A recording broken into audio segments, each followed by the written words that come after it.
from an undisclosed location in the Great Western Desert in the land of the free and autonomous Native American people. The 2024 presidential campaign in exile to return all US land back to their rightful owners. This is the Ben Zion Podcast. Techno Communism will win. Welcome back to the Techno Communism Show. Emphasis on the communism. That's usually the case. And I'm here with Unholy Rome. Unholy Rome is the founder of the Revolutionary Blackout Network, and he is an organizer. The list of projects that he's spearheaded, community-oriented projects, is too long to have in this short bumper. But let me say that he's a real organizer. And I remember a couple of years ago there was a guy named Barack Obama. I was not smart enough to notice this at the time, but people said, "What's he organizing?" Everybody introduced him as an organizer. And maybe he was organizing a capitalist psyop. but I think Rome is definitely the real deal. It's good to have you on the show, Rome. How you doing, man?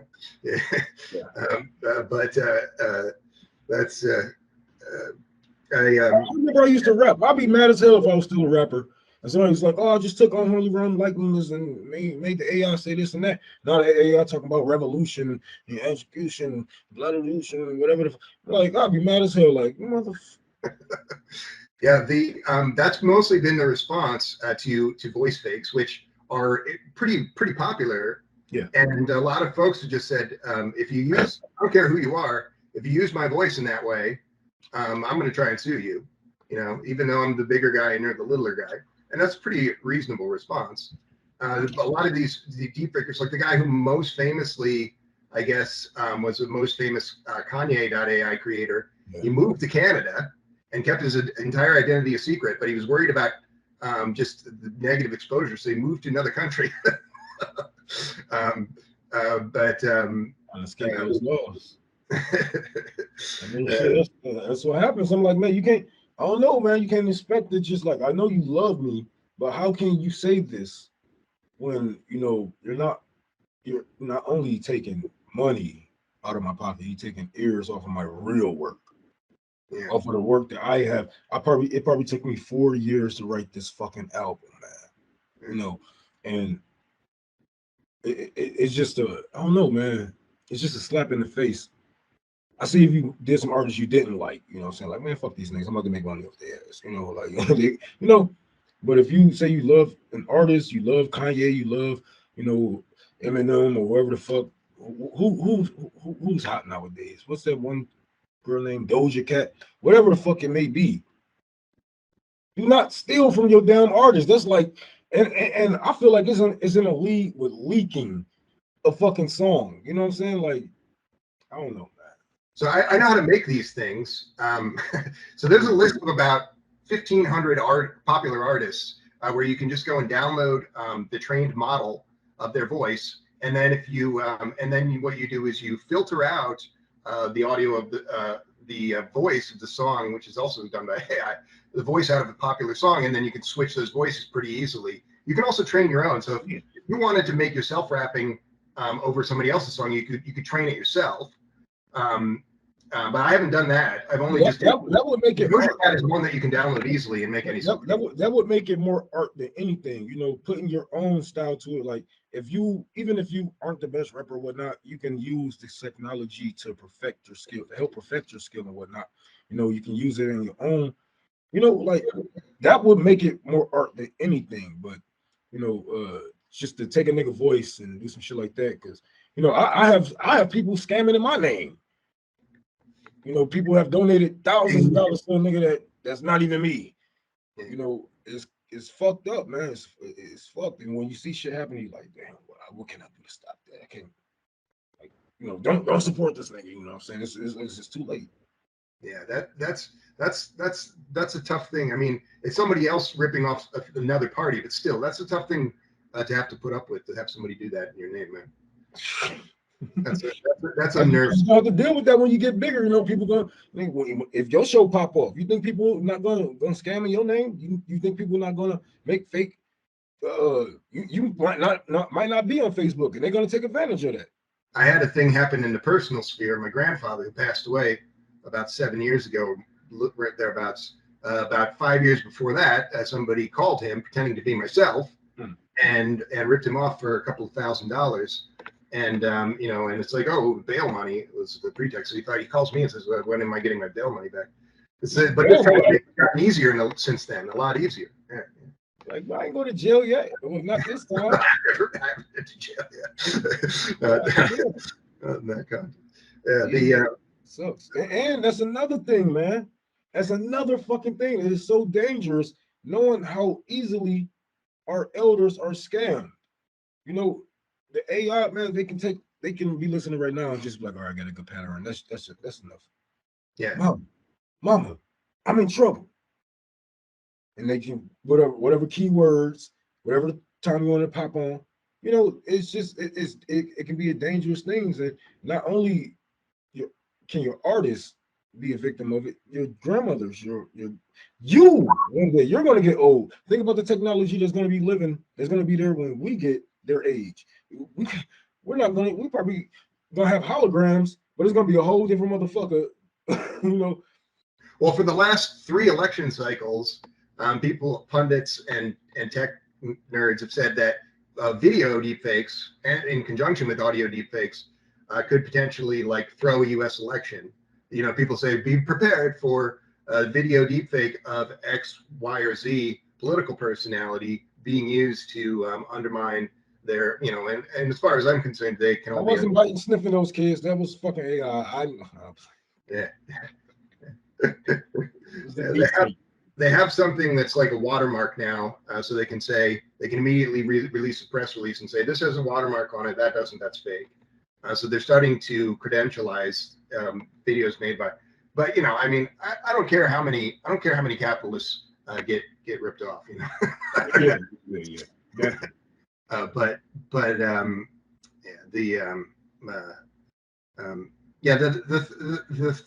the thing about this AI stuff, it's like, I started to get into this stuff when I was dealing with people who are tech accelerationists, who are mostly like other accelerationists, fascistic. But it's very hard to look at this stuff. You kind of alluded to that, and not see that this is, the world is a different place than it was 5 years ago, and that didn't happen in the years before the last century or so. People are too poor for advanced technology like this because all they're going to do is use it to steal from one another. Like, AI will be good in a just society where we have healthcare, where people are not, doing the Nigerian print scams, So I think we're gonna end up hurting each other more than it can be used for good, because this is what we use the technology for now. With the technology we do have now, you got people going to your Cash App, you got people hacking ATM machines, and your card readers at your local 7-Eleven, grocery stores. You almost can't get away from a damn scam, but poor people are gonna find a way, and I don't blame, the victim. When I know we all are victims of capitalism, but I'm just trying to warn people that not only will we become victim of capitalism, we'll become victims of ourselves, and it might be people that's close to you, like a niece or nephew. So if Cornel West was president, we might have something more like wage and job guarantees, the public health service. Maybe that's even off his ass. I don't see him. If they shot JFK white ass, they're gonna shoot Cornell black ass. Like, there's nothing that's stopping these people. And this is why I have warned him. Like, you need to protect yourself. If you're gonna sit here and talk about disbanding NATO, you're talking about ending the empire, quote unquote. Yeah, win if you want, and we're gonna see, and we're gonna go from there. That's the first step, and then we're gonna see is you're gonna swim or drown, because you're not only the president. Okay, you're the president, but you're still surrounded by Mitch McConnell. You're still surrounded by Nancy Pelosi. You're still surrounded by all these evil motherfuckers who have more power than you. Some even globally, Secretary of State. So what do you like? You got a lot of fucking cleaning to do before we can even begin the healing process of our people. So I don't see him being too effective with all these evil people that's like, yeah, I'll just kill you, and they will. And what we're gonna do about it? What are we really gonna do about it if Dr. Cornel West was assassinated, or he made a mistake and slipped in his bathtub, or wherever the fuck he was picked up by a fucking American eagle and they just flew his ass off? What would we do? Nothing. Not a damn thing. They used to sort of go through the motions of responding to if a politician got called out in 1975 for doing something, they would apologize and resign or something. Yeah. The system has become such that they just cleanse the news cycle of it with something else, some distraction, and there's no response. There's as you've probably seen these different studies that just say that working people have no impact through legislation or any other means on the system.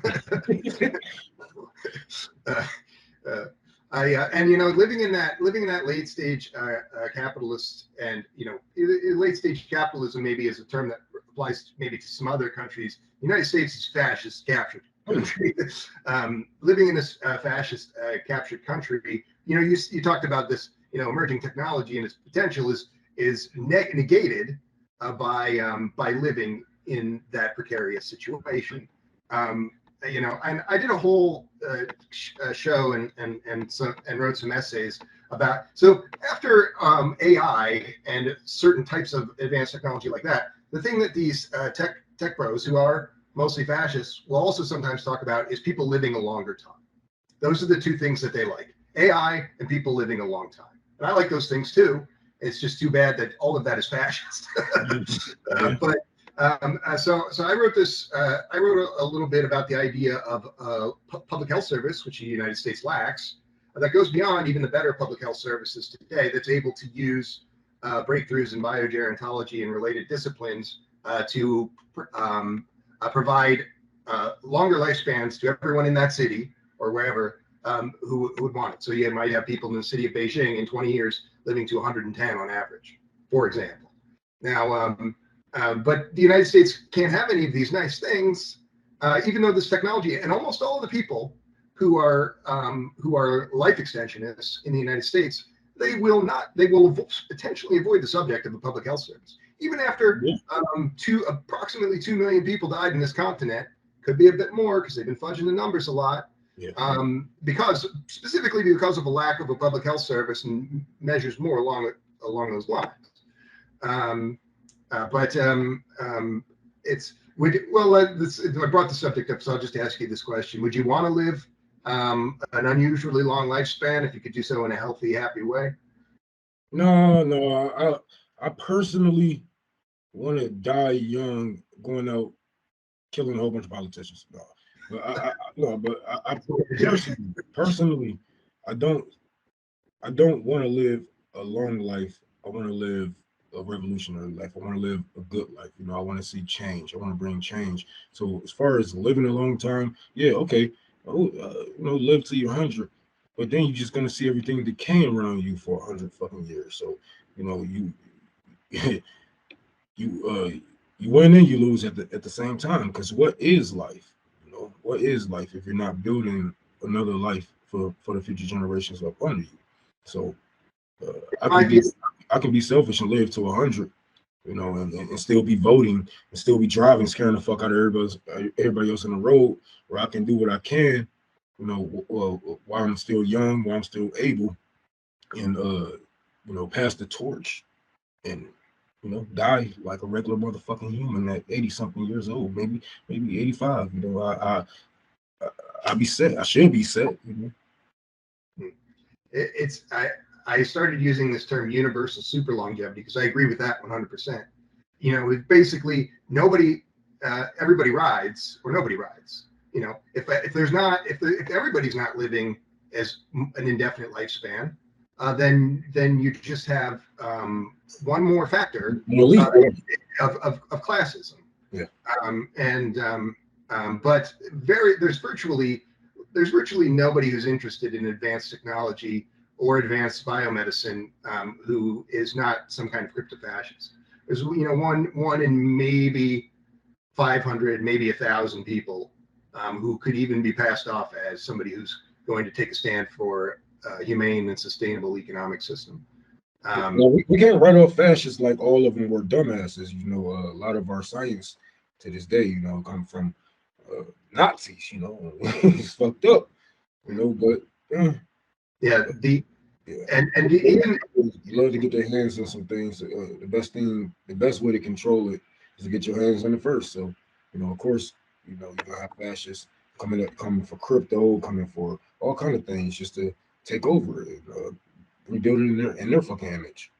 Yeah, but it's there's also this other 7.3 or so billion people on Earth who aren't living under the thumb of Western fascism directly, although indirectly they very much are. And I hope, like I hope for maybe a universal super longevity in maybe a city like Beijing, or I don't know. I hope for, the only thing, the United States and the military industrial complex specifically stand directly in the way of any good outcome along those lines. That more or less. Why would you want people living like, you know, like as Americans, you know what I'm saying, as a leader of the American government, I would not want you guys living that long. You know, I'm gonna get what I can out of you. I'm gonna brainwash you to make another you, and then I'm gonna pass you up. Because what can you do to me? Like once you break down, you're old. You can't make no more money from me. You trying to get retirement now. I'm trying to push the retirement age up. You know what I'm saying? You're trying to get Social Security. I'm trying to cut into that shit. Like, no, I want you to die. Hold on, first before you die, let me put this life insurance policy out on you. Okay, now you can die. Now I'm gonna get your son and your daughter, and we're gonna do this fucking cycle all over again. Why would I need you to live that fucking long when I can get what I can off of you? And keep you off of the streets as far as being revolutionary, keep you brainwashed. We don't need, well, I won't say we, but as a leader or as an elite, no, we don't need all you guys. You know, I'm gonna brainwash your kids. I'm gonna make sure my kids brainwash their kids, and we're gonna keep the cycle going. I'm gonna make sure there's money stay in my family until days end, and you will never see a penny of it. And no problem is more illustrative of that fascism than the U.S. for-profit death care system. Yeah. I mean, which is more fascistic than any other of the intensely imperialist countries. You know, the United States has basically an asset stripping scam. Yeah. That's out there. You get sick and you lose everything. For 100 million people are more or less have experienced this, or going to experience this very soon. And other countries, the United States is stripping away the NHS in the UK to make it more like that, and has put similar pressure on other countries to make it more like that. It's not only the US, but it's basically the same neoliberal forces that in the US. Yep. And it's like, the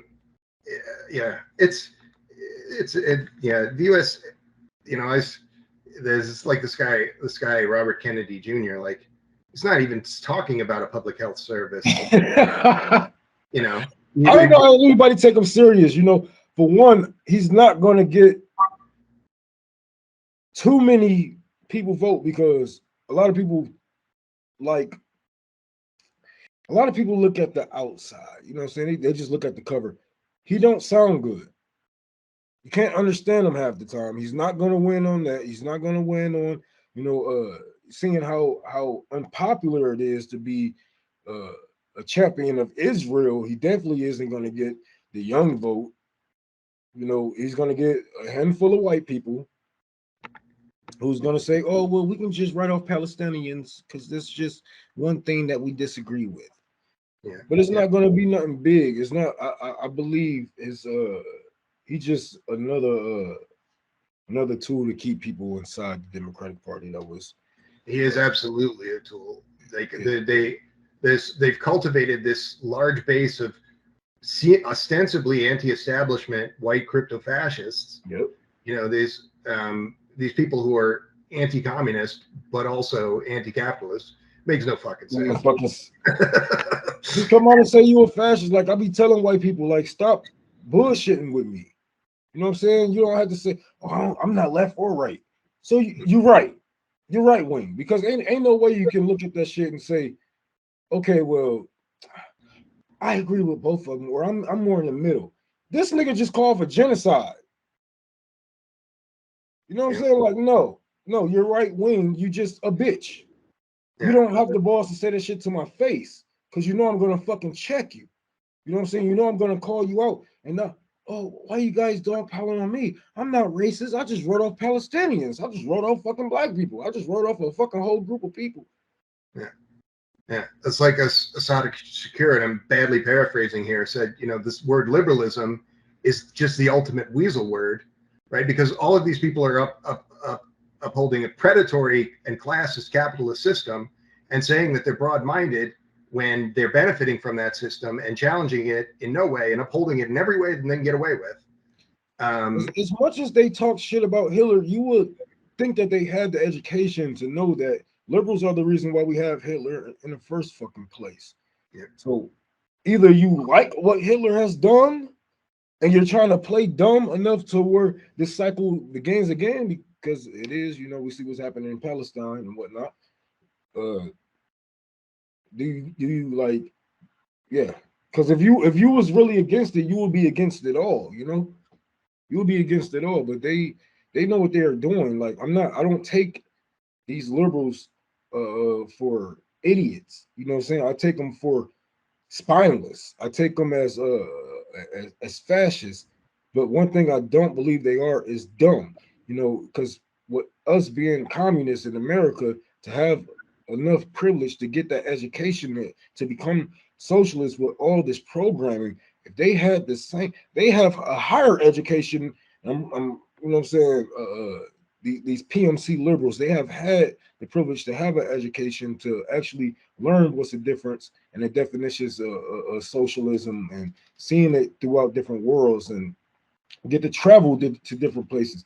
They know what the fuck that they are doing. They know that if anything was to change in the world, their life would change, and they are too comfortable for you to have a more comfortable life. Yeah. And it would be one thing if they were, it would not be one thing if they were simply exploitative. They would still be damnable wretches. But, you know, I say this to people sometimes and they say, Ben, that's ugly. You know, there's a lot of white folks living in the greater DC area. If somebody were to wave a magic wand and all those white folks were gone, the likelihood of the rest of humanity surviving to the end of this century without a billion of them dying would probably double if Washington D.C. ceased to exist in that form tomorrow. You know, I don't know what your feelings are about what's going on with this potential climate apocalypse, but it scares me. I mean, yeah, it scares us all. I know, but see, this is one of the things that's going to get white people to pay attention, because you know you're going to see a lot of black people like, oh, I'm cool, like I'm good. I can go walk in the fucking sun. Like I don't need. I'm good. I'll just get darker. I'll wait for the winter come and get a little bit lighter again. Yeah. But people are dying. People are going to the hospital because they fail, and they have severe burns. You know, and it's gonna be those people where I'm not into politics. I'm not too political. Oh, you're gonna get political now? You about to be the most political motherfucker out there, because people don't get involved until it hurts them, especially the privileged groups, the ones who are privileged enough to not be into politics. And that goes for black and white. You know, black people are gonna, you know, we start losing family, friends. We got white friends and white family members and whatnot. We're gonna want to know what the fuck is really going on. How come Sarah got skin cancer? What? Yeah. Now you got to see your friends decay. Yeah. You know the government isn't gonna pay for the treatment for no motherfucking skin cancer, and Sarah is too poor to even give a fuck about. Anyway, Let her ass die off, because she probably got black kids any fucking.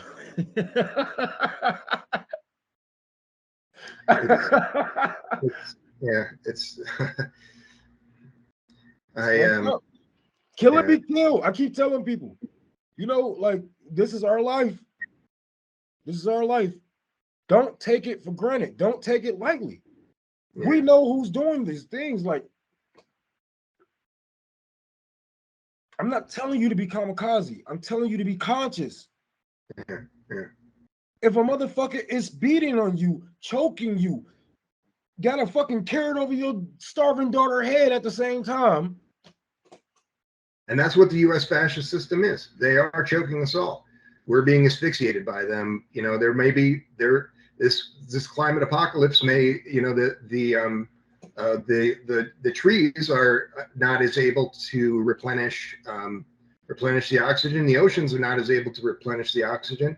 There's 3 or 4 of the most realistic ways that this climate apocalypse spirals out, and people need to recognize that the United States military-industrial complex is the world's worst polluter, but it's worse than that because it protects all the other super polluters. It protects all the systems that, the reason that they say if all the world had the lifestyle of the United States, we would need 5 Earths to sustain that, is because of this fascism. It's not just because of somebody's leaving the light on too long or something. Plastic straws. All the other fucking dumb shit. Like, no. You're not about to point the finger at me.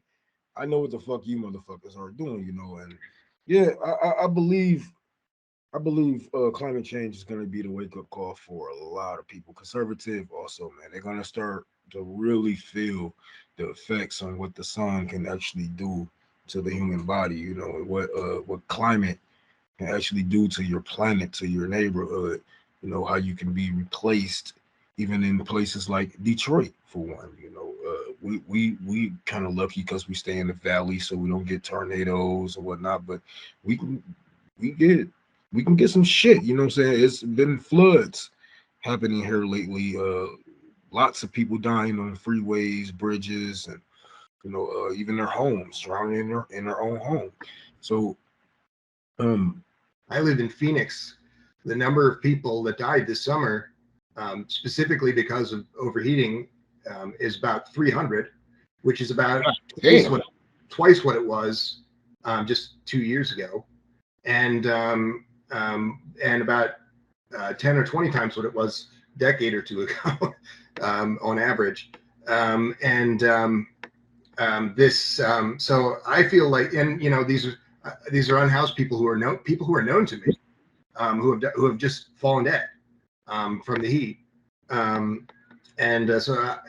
I hope what you say about don't be a kamikaze is the right thing to say to people, but people need to recognize that you're not being a kamikaze by rolling the dice with respect to revolutionary action and organizing at that level, because what the fuck do you have to lose if the whole planet's going to be dead?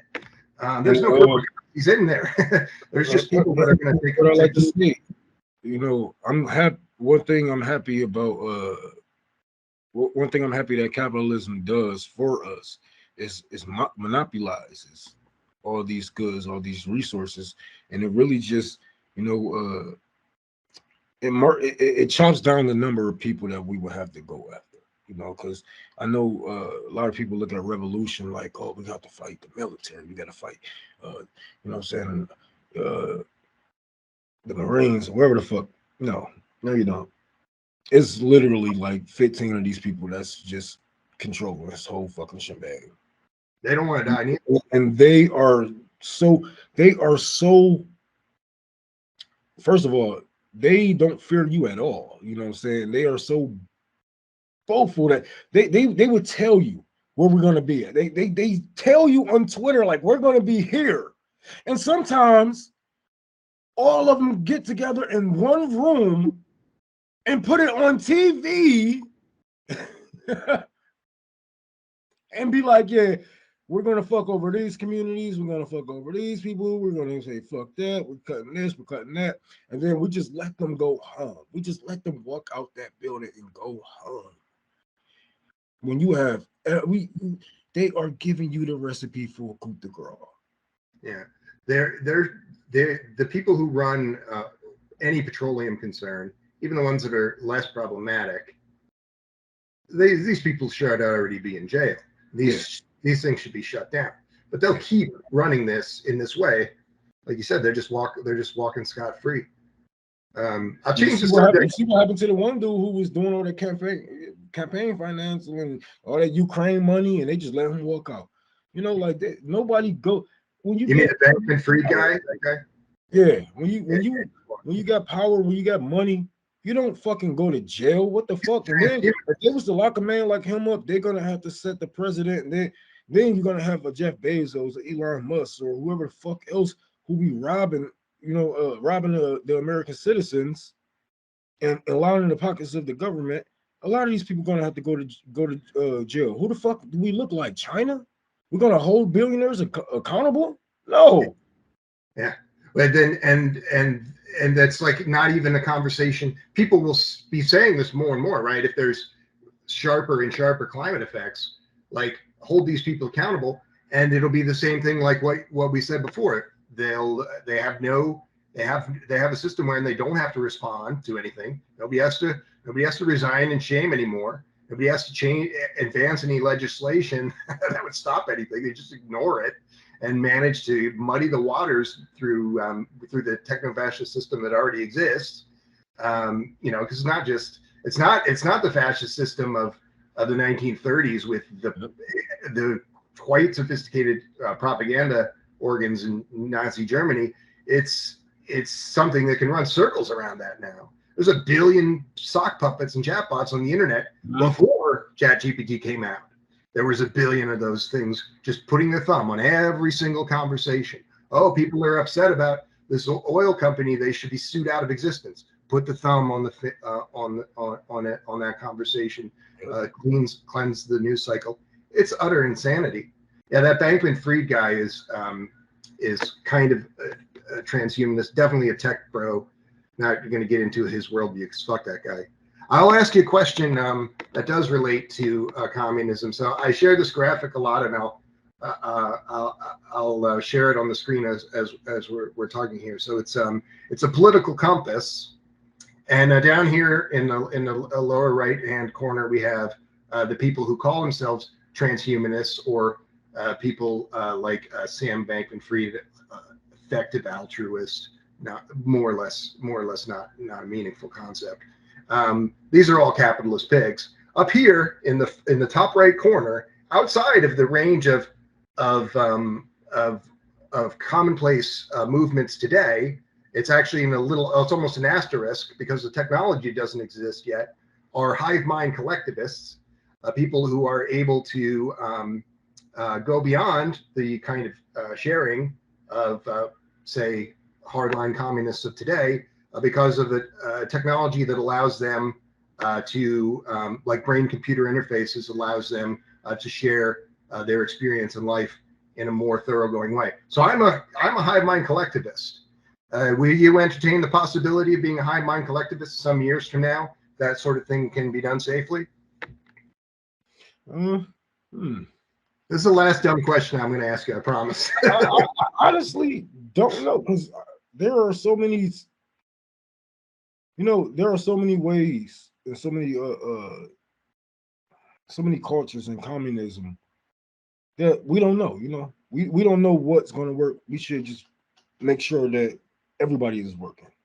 Yeah. No matter what you call yourself, as long as you are a communist at the base, as long as your foundation is going to bring communism, it really don't matter, how we should do it. I think we should find the people who wants to do it that way, and then work with those people, because you got Marxist Leninists, then you got Marxists, you got Leninists, you got them that don't like each other for some fucking reason, right? But we all want the same fucking thing. We all want revolution. We all want, a better government for the people and whatnot. But as far as anything working, I don't have the answer. But I believe, we can test out the waters better by doing everything that we can. Bring whatever whatever type or style of communism to the table that you can, because everything is not going to reach everyone. You know, I'm too rugged. You know, I'm not gonna catch everyone's ear. I might catch your ear, then and be like, oh fuck, this nigga crazy. You know, so you're gonna dismiss me or whatnot. Some people might hear you and be like, oh man, he's more into tech. Okay, I can get with this guy. He's more in my pace. You know, so I think everything should work as long as we want it to work, and as long as we dedicated to actually getting, you know, our views out there and changing the world. I think anything should work as long as we actually believe in it. Yeah, and I veer into conspiracy stuff, what some people would dismiss as conspiracy stuff a little bit.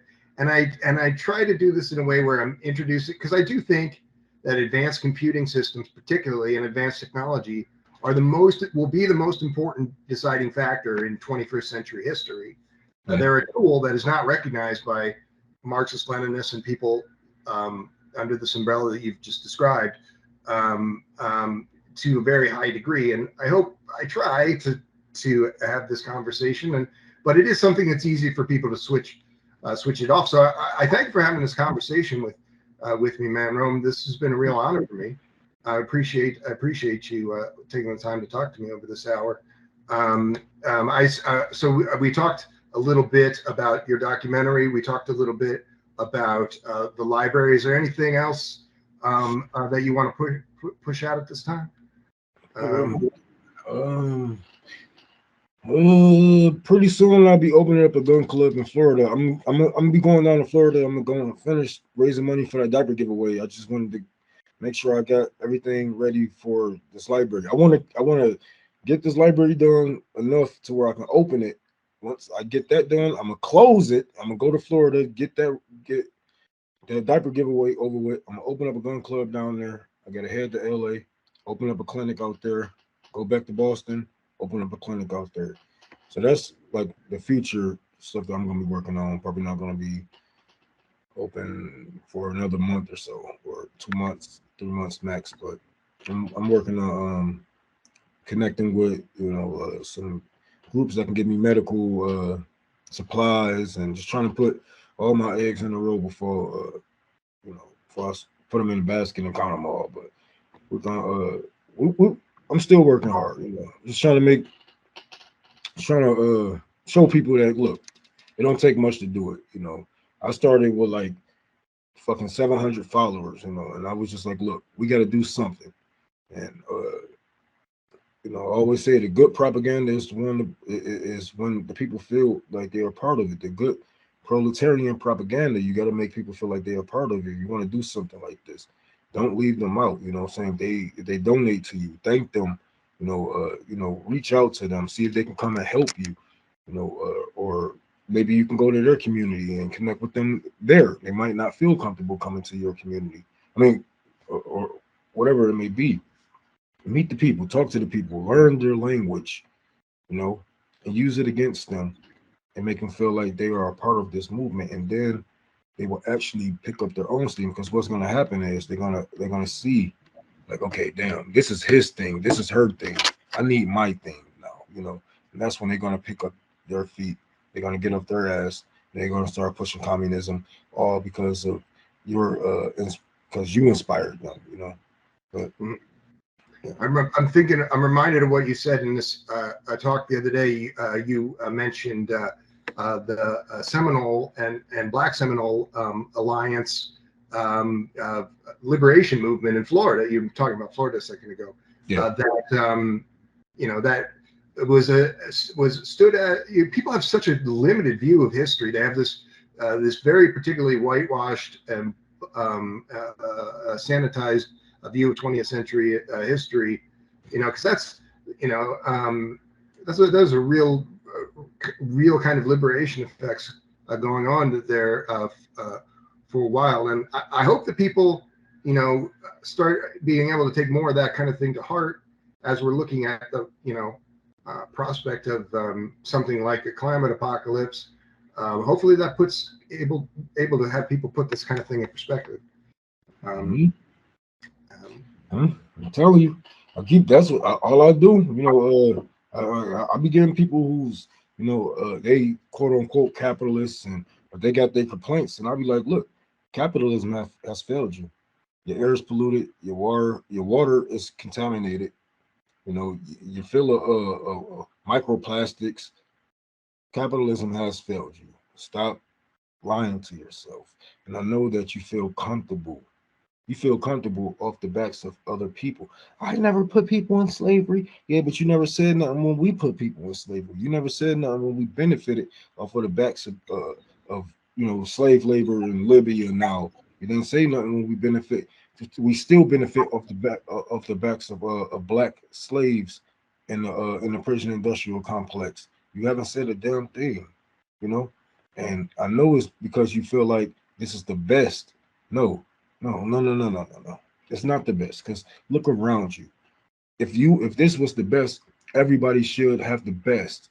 Everybody should have what they need, the basics, a home, clean water, proper education. You can't sit here you can't sit here and look down on another man and then call yourself superior or even human. Yeah. Point, so. That U.S., particularly U.S. liberal, that is so in denial about what the U.S. is domestically and on the world stage that they're just completely psychotic. That's the person who would say, "Oh, I never put a person in slavery." It's like, do you even realize that you're in the #1 apartheid state, possibly ever to exist? Or at least the number in the top 3 of all time, is strong running, and you're upholding 100 direct descendants of those of chattel slavery in various institutions. And that's the person who says, "Oh, is it really so bad?" Out of sight, out of mind. Yeah. If they don't have to see it, it's better off. Like I want to benefit from it, but I don't want to see it, right? So what I'm gonna do is I'm gonna start a company. Oh my God, why do they charge so much to make shirts? Oh, they're union. It's a union. Oh, fuck this union. I'm gonna go to somebody else. Oh, they only charge me 5 cents to make this shirt. Oh shit, this is a deal. Oh my God, I'm about to make a killing. Yeah, you're gonna make a killing with all that slave labor. Yeah, that's exactly what the fuck it is.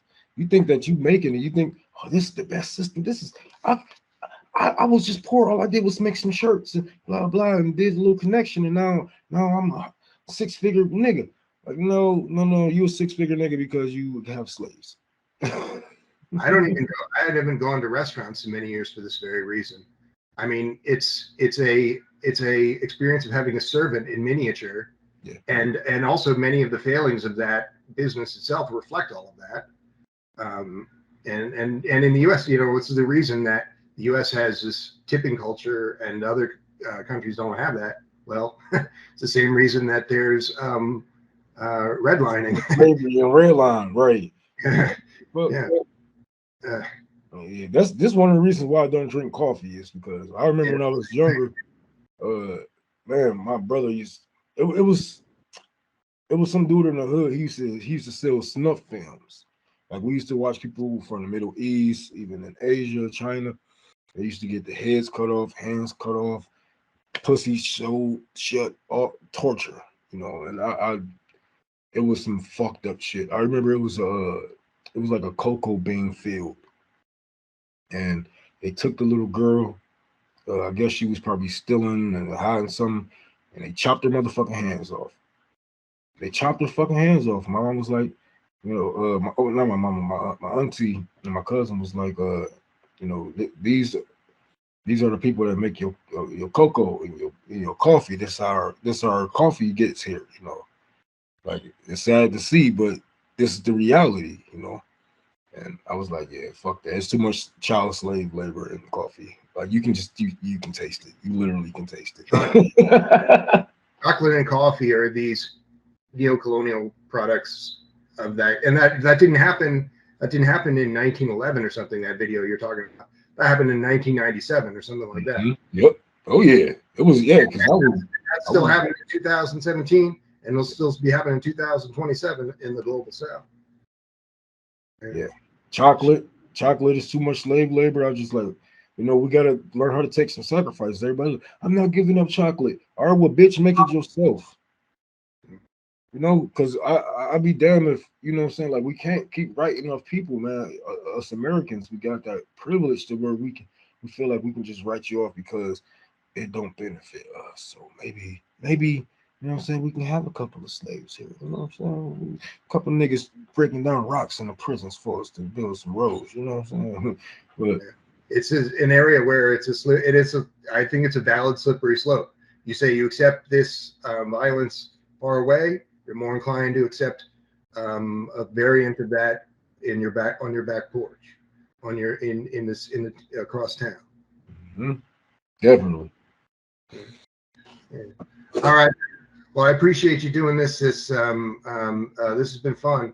Let's chat again some other time. Oh, definitely, man. I'm gonna find some time, man.